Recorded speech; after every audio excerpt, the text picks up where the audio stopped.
Step-by-step hand knit cardigan tutorial part 12. Thank y'all for staying this long. So here is that neck shaping I told you guys about. I feel like this neck shaping is a little bit big and I want it to be close, so I'm actually going to reduce some of my stitches in the back. I'll show that to you when we get there.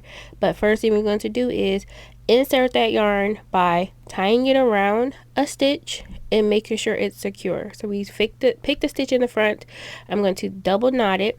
Then I'm going to take my working yarn and go through that top edge of my neckline, and I'm going to pull a loop up just like that.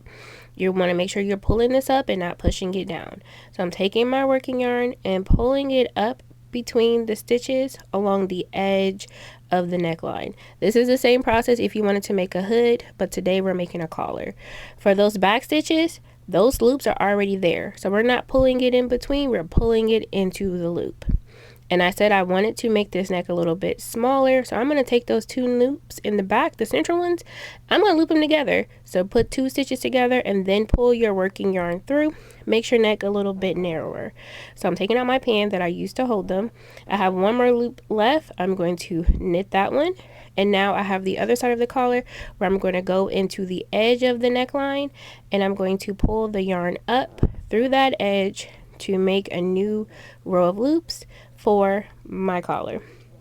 And now that I have this, I want to make sure that they're all the same height, and then we're going to start knitting around.